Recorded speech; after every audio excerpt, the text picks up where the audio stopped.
This week on Physics Twist, Australia's contribution to saving the world, International Women's Day, women and girls in STEM, the truth about aviation pioneer Amelia Earhart, and a chat about fake news.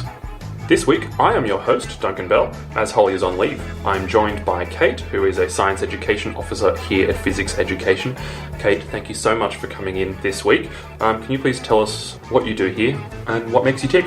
Cool. So, hi, Duncan. I'm a science presenter, Science Education Officer here at Fizzics. I did a Bachelor of Science in Nanotechnology and Chemistry and then realised that I love talking about science way more than I liked being in the lab and doing it myself. So I did a lot of science communication study and realised that, what I love doing is sharing ideas and talking to people about what they love about science just as much as I like doing it myself. Beautiful. All right, so I asked you to bring in a couple of science and technology stories from the past week, and from what I've been told, you've really put the T in twist, the second one, and brought in more technology than science, because we've had a lot of science-heavy stuff over the past couple of weeks. So, what's the first thing you want to talk about? Yeah, so I found an article this week about fake news, but more specifically that on social media, fake news spreads way faster than the truth.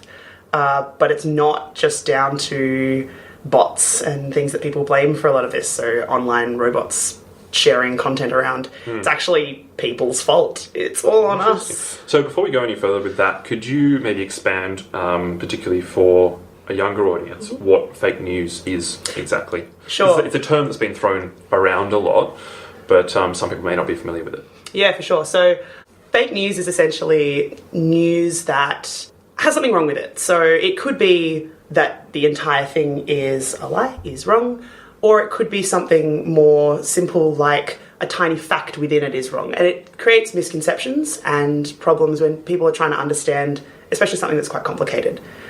So you get a lot of fake news around global warming, for example. It happens quite a lot. And scientists have a real challenge with trying to make sure that the stuff that they communicate is shared properly as opposed to coming across as fake news and getting misinterpreted by people. Well, that's our job as science communicators, actually, is to make sure that science is being communicated correctly. But I think this, from what I gather, doesn't just apply to science. No, absolutely stories. Not. It's to all kinds of stories in the media, whether they be science or political or whatever. Yeah, absolutely. It's definitely, certainly happens a lot in the political sphere, but it's all down to all kinds of different things, everything from whether someone was at an event, a social event, or right the way through to, political and science facts. And so this story basically is saying that fake news is spread easier, faster, or... further, faster, deeper, and more broadly than true news, especially that's troubling. Yeah, especially on Twitter, much as a lot of scientists are on Twitter, so it's a real problem. Why is that? Do we know? Sort of. So essentially, the main problems are that catchy headlines are really great, and people are really likely to share them. So much so that tweets containing falsehoods, lies, fake news reached like 1,500 people 6 times as fast as a real fact. So that's going to just multiply itself over and over again. It's one of those things where like the payload in a story is what you want to share, and if something sounds ridiculous and big and amazing and really interesting, you're probably more likely to share it, and it's way more likely to go viral. Right. It's like truth is stranger than fiction, but it doesn't necessarily sound as good. Yeah, gotta love a good whiz headline that might not come across exactly quite right. So how do they determine this, such as this figure that it's 6 times faster? Yeah, sure. So what they looked at are things called rumour cascades. So it's basically you take the first tweet of a particular idea and see how it was shared and through whom, and it looks like a big tree map. Oh, okay. And what you can see is how fast it reaches a certain number of people, and based on who shares it, who likes it, those kinds of things. Yeah. Kinds of things that we do every day on social media and kind of don't think about how we contribute to that. Bots do definitely share it and help it share farther and wider and faster, but that's true of both true and false news. So it wasn't just down to technology that was sharing it widely. It's our fault. Okay. It's people's fault. We have to get better at sharing content that's real. So these stories, obviously, they originate from humans. A human would have to make them up. And then it's spread partially through the use of bots, but mostly through us. Yeah, mostly humans. Mostly it'll get picked up, like a human will post it, then some bots will share it, and then a human it follows on and follows on. If it was just bots, they'd die and they'd never be seen. Yeah, exactly. Because bots don't have followers. No, well, humans have followers. Like, big movements of followers, I mean. Yeah, it was true that a lot of the people who shared fake news actually had less followers, but those people weren't interrogating those facts. And it's a numbers game as well. So if there's a huge amount of people that are sharing it, it's eventually going to spread through that tree that you were describing. Absolutely. So what sort of implications does this have for us as, well, A, science communicators, and B, as just consumers of news generally? Yeah, I think it's really important to dive into the things that you read online. Like, just because something says it online, even if it is a trusted news source, or so it looks to be, that doesn't necessarily mean that it's going to be the truth. And it's worth taking that critical eye, that science brain, and having a real look at it. And we can't just blame technology for it. It's down to us as people to dig in. That's a very good point. I think the reason that science succeeds is because scientists, or anyone who does any sort of scientific process, is finding things out for themselves, and so you have to apply that same mind to the news cycle. Yeah, interrogate what you read, have a real look at it, think about whether you think it sounds right or whether it just sounds a bit odd. And if it sounds a bit odd to you, too good to be true. Yeah, it sounds a bit odd to you, too good to be true. Dig into it, have a look, see if you can work out if it is the case. Yeah. And maybe think about the source that it's coming from. Are they going to have some sort of ulterior motive? Are they going to have an agenda that's behind that? So I think we all really need to do a better job of interrogating that news that we read. Yeah, I'm certainly going to start checking. Especially when we're sharing things as well. Yeah. Or just do what I do and just don't share anything on social media at all. It works for me. Yeah, but like science and sharing and communication, Duncan, communication. Yeah, okay. Maybe I'll start and make sure that I do a good job. There you go. There you go. Be an example. Beautiful. So let me ask you a question. Do you back up your computer? Do I? No. Should I? Should you? Yes. Do I know that I should? Yes. Okay. Do I do it? Probably not so much. Okay. Secretly, neither do I, but that's neither here nor there. We all know that backing up our computer is a good idea. You want to make sure that you have duplicates of your files somewhere else, preferably what we call an off-site backup. This is not an ad, by the way, I'm just going to say. You often hear ads for off-site backup services. This is not one of them. Yeah, I saw a news story this week that was all about sort of off-site backups, but not applying it just to computers, but to, get this, plants. What? It's a real novel idea. There is a place in Svalbard, in Norway, called the Global Seed Bank. And the Global Seed Bank is sort of a repository, a backup, if you will, of seeds of plants from all around the world. And this week, Australia actually made a deposit of many different Australian species into this vault.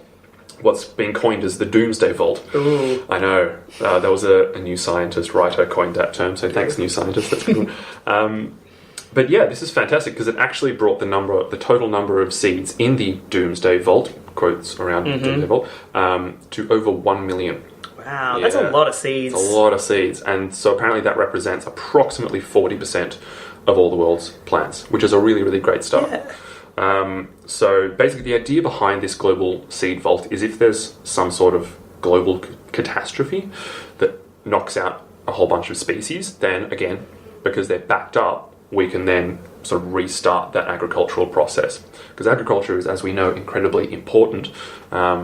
We rely on it for all of our food. So if that goes away through some sort of catastrophe, then it's not the end of the day. We can actually sort of restart that process and replenish our crops and that sort of thing. Are they doing that already? Is that something that they're doing? Or is it just sitting there being a pile of seeds? So it's a bit of column A, bit of column B. So at the moment, it's just sitting there being a pile of seeds in Svalbard. So far as I'm aware, there has been one withdrawal of a duplicate from the Global Seed Bank, and that was from the Aleppo Seed Bank, which was destroyed during the Syrian civil war.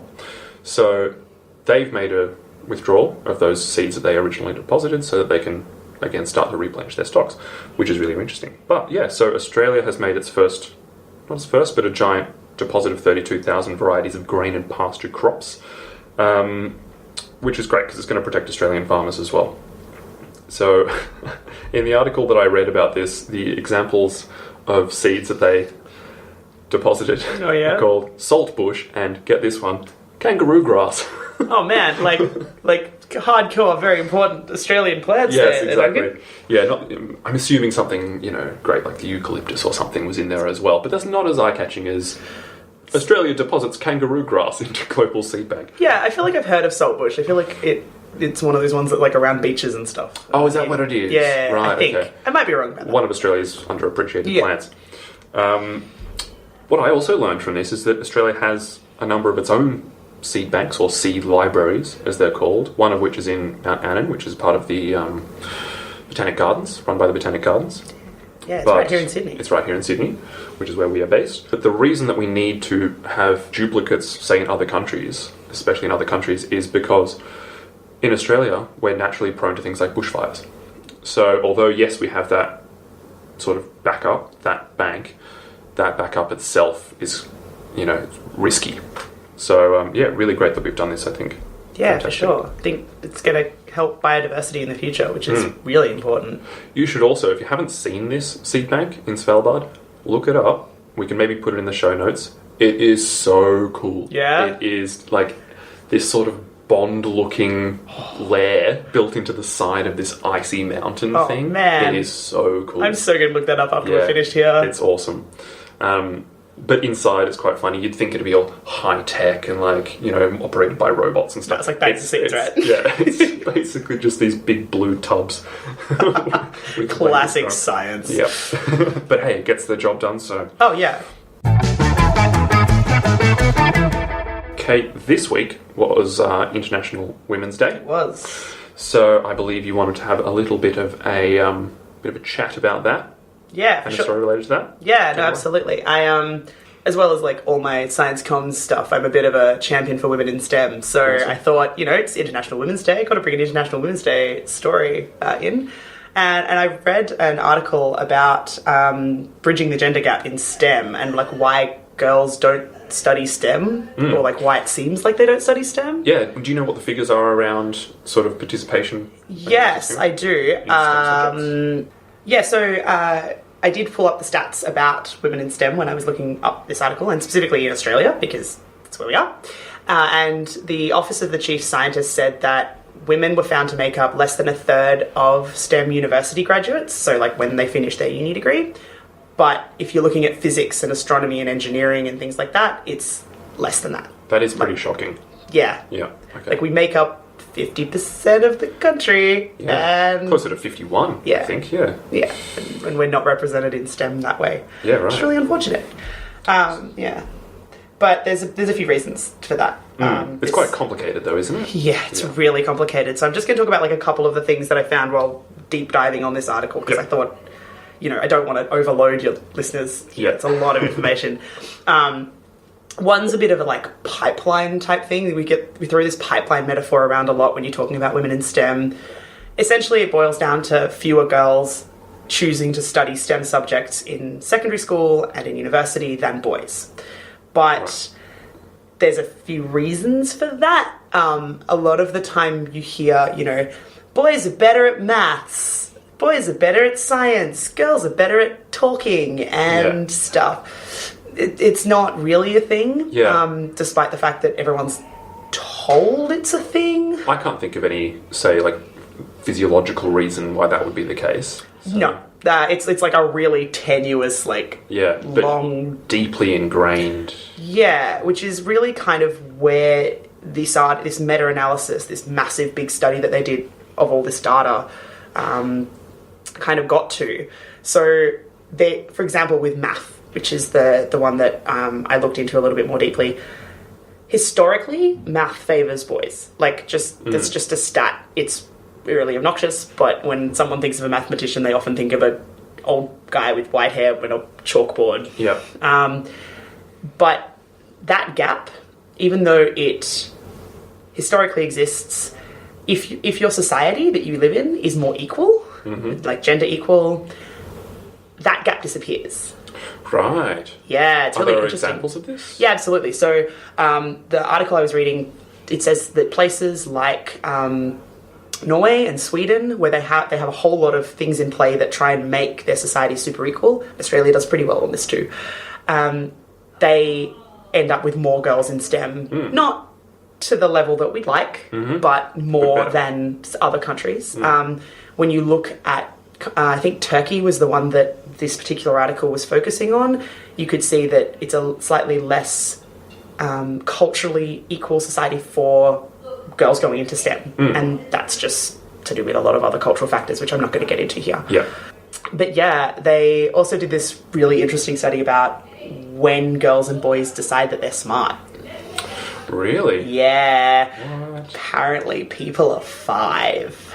You decide if you are smart when you are 5 years old. Wow, that seems younger than I thought. Yeah, right? I was like, oh man, that is not cool. Surely you'd need some sort of basis of comparison Yep. to make that decision, but by the time you're 5, you've only just started kindergarten. So apparently, 5-year-old girls are just as likely to say that girls can be really, really smart, but when they're 6, they think that boys are more likely to be smart than girls. Oh, wow. Yeah. Is that because they've just entered school and all of a sudden that is being thrust upon them? That's the only thing that this study I was reading was saying, but it's really hard to know.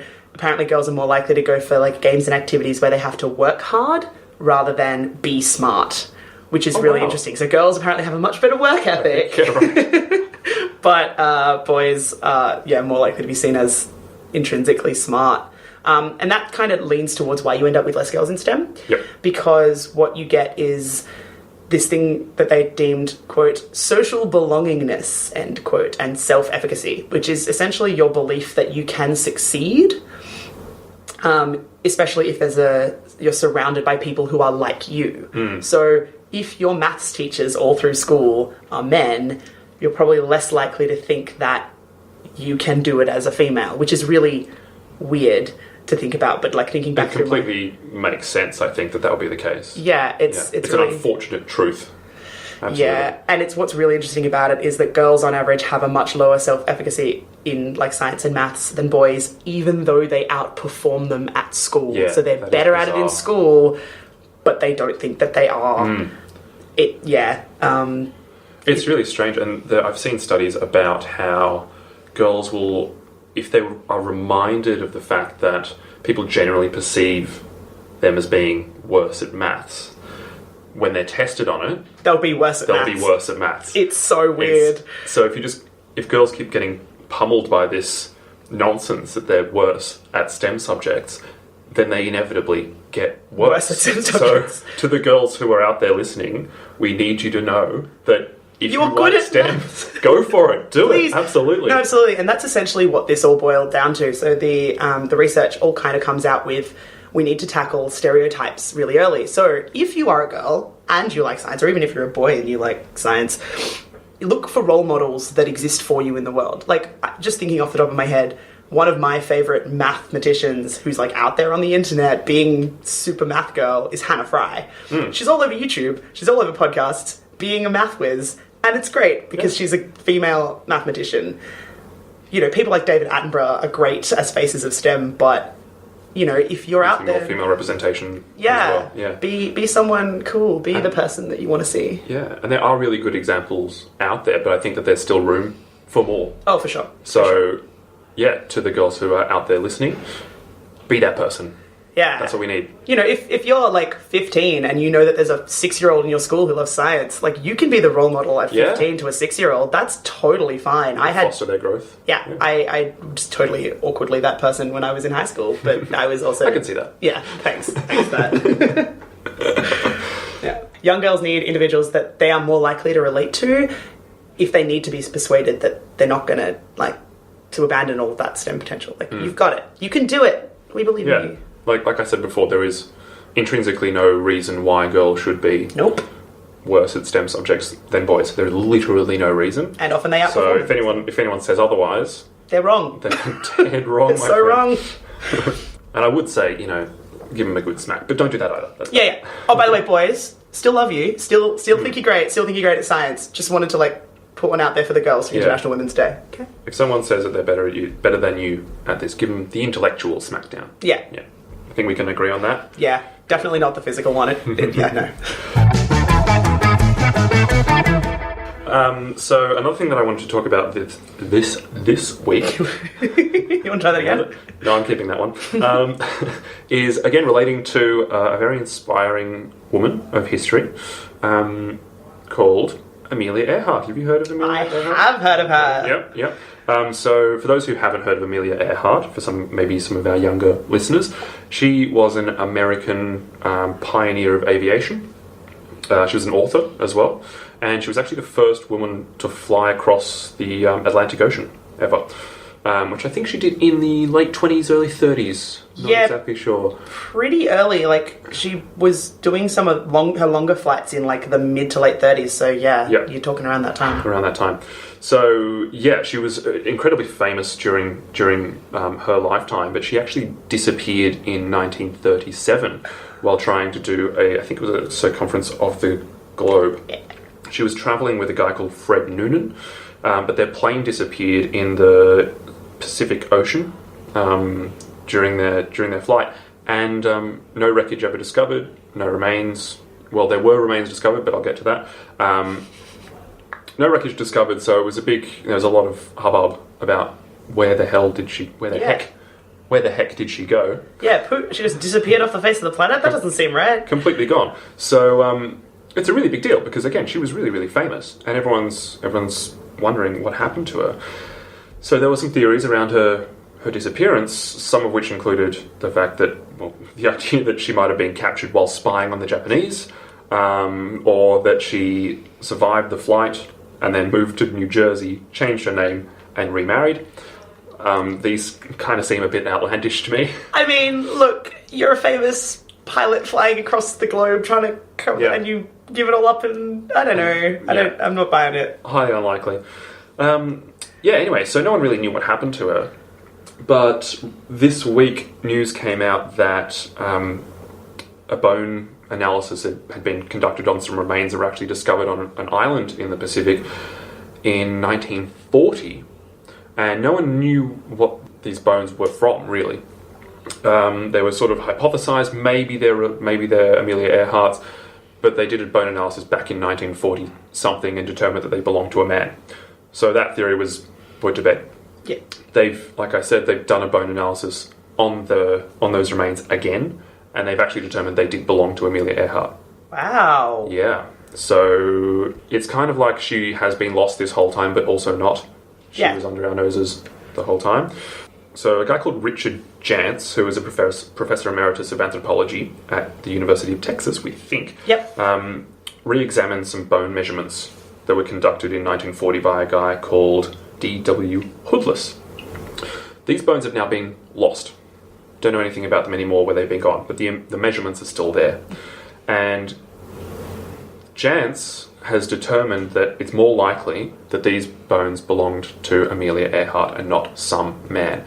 And it's not that Hoodless did a bad job of his bone analysis, it's just that in 1940 that was not a particularly advanced science. And now we know so much more than we did then. So when you combine the fact that the measurements with the science that we know now are more likely to belong to a woman, and the fact that they were the only bones found in the area that Amelia Earhart supposedly disappeared, they're saying higher than 99% likelihood that they actually belonged to Amelia Earhart. So it was on an island called Nikumaroro. Good name for an island. Great name for an island. And so the sort of current theory is that she effectively died there as a castaway. Yeah, wow. Yeah. So that feels like an appropriate, like, it's a sad way to go, but in the same breath, like, bad woman who, like, flies around in an airplane and dies as a castaway on an island. I'm kind of okay with that. There's a certain romanticism around that. I mean, yes, it is a tragic thing, because, you could say that she could have gone on to lead an even more fulfilling life and doing more for women in aviation, but there is something certainly bad about that. Yeah, and I feel like almost the fact that she disappeared made her even more bad, because she was this person who disappeared and everyone knows that she disappeared, and so she's this story that cemented her legacy, I guess, in the future. Yeah, for sure. So there you go. Wow. We now know what happened.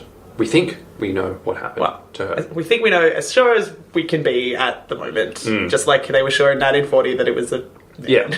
And, the study of forensics will continue to advance, and maybe we'll come to a different conclusion in the future, just as happens within all disciplines of science. But they seem pretty darn confident now. So I think that's really, really interesting. Yeah, I think so too. I think it shows how science can change over time and that, like, you can find new discoveries from old things. Yeah, absolutely. Okay, so that's a wrap on Physics Twist for this week. So thank you for joining us, Kate.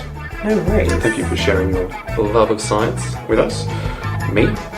And don't forget that you can meet the wonderful people of physics at your school, vacation, care, or birthday party. Just go to fizzicseducation.com.au. That's FIZZICS education.com.au. Also, if you like this, you can rate us on iTunes. It really helps us out. We'll be back next week with another educator from Physics Education.